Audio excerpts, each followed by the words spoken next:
So how can four young beautiful girls play classical music? A genre held in high regard and with such rich history and culture. The group must have been put together and probably can't even play that well. Well, the girls have heard the naysayers and have this to say to them. You guys are good looking, therefore you have no talent. You guys are just I have a theory and fabricated and stuff like that. So what do you say to that? I mean, it was like the Susan Boyle thing, right? Where she came out on stage and people thought she wasn't going to be any good because she looked a certain way. Yep. You come out and you look a certain way and they don't think you're going to be any good. Like, you can't win. Whatever you do, you know. It's really sad that people think, you know, if you're pretty or not very attractive, you can't possibly be good at anything. You know, that's ridiculous. Yeah. Look at all the Hollywood actors. They're all gorgeous and talented. That's true. Brad Pitt, Angelina Jolie, do you think you guys are selling sex? No. I mean, it depends. I mean, everyone's going to interpret it differently. Everyone, you know, does. But, you know, whether we were playing instruments or working in a 9-to-5 job in an office, I would dress the same. Like, we all love to dress up when we go out. And, I mean, nothing too risque, but just young girls, what young girls do, I guess. An image is very important, though. Yeah, of course. You know, if you go for an interview for a job, you have to look presentable in a certain way. And You're I not going think to turn up with no makeup on. Yeah. You know, you look at boy bands, of course they look a certain way. They're attractive young guys. You know, it's part of the product. But essentially you buy the music, don't you? And then you can buy a poster if you like. Some people do, not me. But anyway. Maybe we'll do a calendar as biz. Yeah. You guys did touch on like your old band Wild. And I've read an interview that you guys said you learned a lot about the business when you were in that band.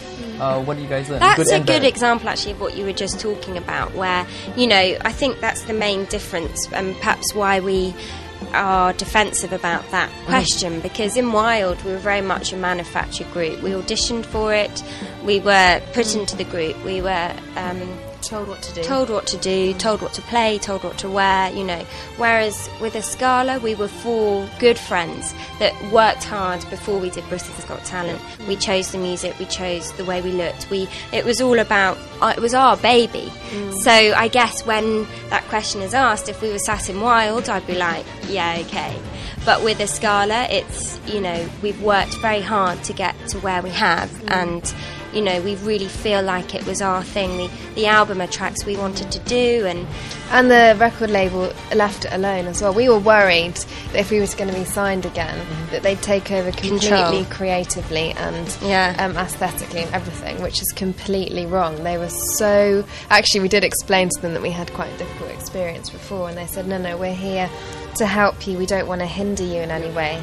And luckily their creative choices of music were completely the same as ours. Why did the band changed? Why did the band break up? Didn't sell any albums. Fair enough. We didn't, to be honest, we didn't quite believe in what we were doing. How do you think you guys set yourself apart from like the Bonds and Wild, the old band, and like the Vanessa Mays out there? Well, you know, there's only one other string quartet. That's what's so funny. You look at all the girl and boy bands, there's hundreds of them. So hopefully there's more room for us, you know.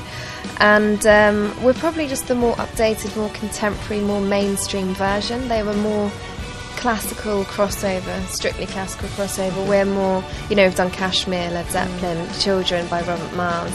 It's a lot more up to date, a lot more mainstream. Sounds a bit more orchestral and filmic, and we're kind of like the four vocalists on top of the track. Yeah, that's true. Yeah, you guys play the melodies, right? Yeah, and we and kind all of of us weave do. in and out of the music. You know, it's not like, you know, sometimes we'll join the orchestra and it just sounds massive, and other times we'll come out and solo parts happen.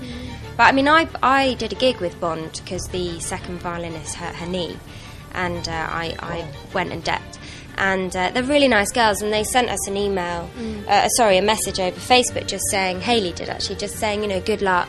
It's been, you know, so lovely watching your progress and seeing another group be successful. So no rivalry whatsoever? No. None at all? No. And they're in a different stage of their life. They're, you know, a lot of them are married with babies, and, you know, it's a different stage, and I think they're just happy for us, hopefully.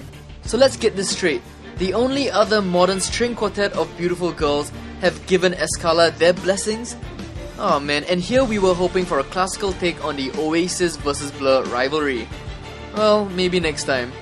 Stay tuned to our last part as the girls tell us why they think Asia is perfect for their type of music.